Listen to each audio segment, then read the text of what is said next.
Dinaos din po ang flag raising ceremony sa Marawi City Hall kahit na may putukan sa paligid. At may news to go si Sandra Aguinaldo. Sandra?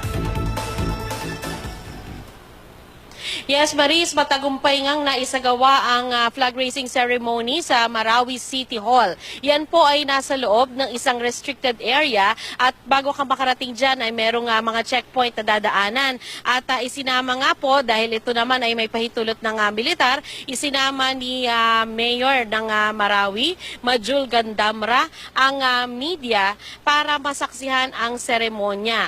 At habang inaawit ang national anthem, ay panay naman ang putukan. About 200 to 300 meters lamang ang layo sa amin. Ayon yan sa mga sundalo at pulis na nagbabantay sa City Hall.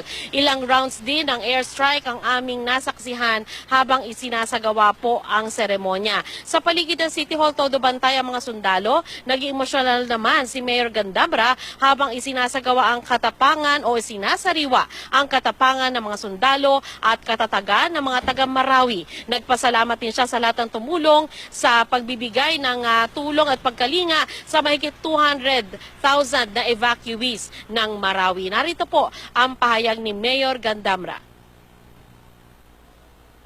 We must never lose hope. We must remain steadfast, ladies and gentlemen. We must fight for our children, fight for our children, fight for one another, and fight for our freedom.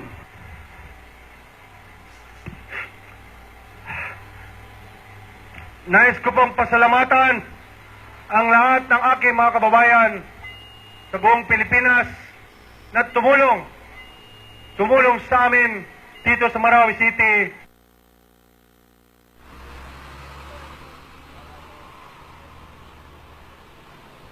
Maris, sa ngayon ay naka-pull out na kami ng Marawi City Hall at kami kumonvoy nga dahil medyo delikado pa dun sa lugar. At ang impormasyon nating nakalap ay meron pong nais tulungan yung Mauti Group na sugatan nila mga kasamahan kung kaya't sila ay nagpupumilit makapasok na naman sa isang barangay doon. Pero yan naman po ay natapatan ng puwersa ng militar. Yan muna po pinakahuling ulat mula dito sa Marawi City. Maris? Sandra, hanggang sa mga sandali bang ito, naririnig nyo pa rin yung mga putukan? Tuloy-tuloy pa rin ba yung narinig yung putukan na gaya nung ibinalita mo nung nagkakaroon ng flag ceremony?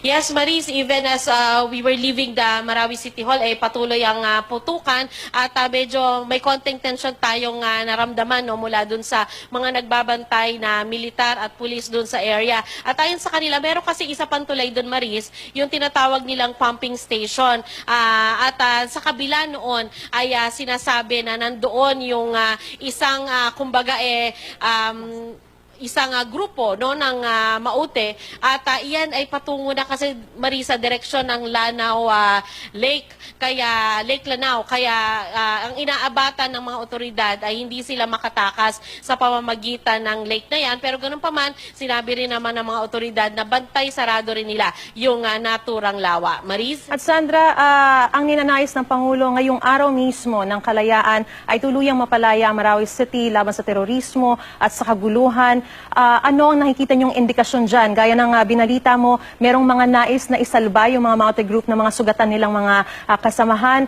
Ito ba ay nagpapatunay na talagang mas malapit na makamit yung kalayaan na yun laban dito sa grupong ito at laban sa terorismo? Sandra?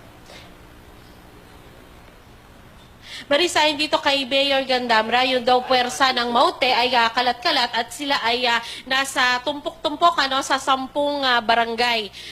Ayon sa kanya, indikasyon niya na maliit na talaga yung ginagalawan nito dahil sila nagkahiwa-hiwalay umano at di umano ay medyo disoriented sila in the sense na dahil wala nang iisang leader na kumukumpas o may hawak noong sitwasyon o dito sa puwersa ng Maute. Kaya ayon sa mga otoridad ay disorganized di umano yung Maute Group sa ngayon. Kaya ang tingin nila matter of days, Maris, bagamat sa ngayon sa nakikita ko ay maaring hindi ngayong mismong araw na ito. Maris? Maraming salamat at mag-iingat kayo dyan, Sandra Aguinaldo.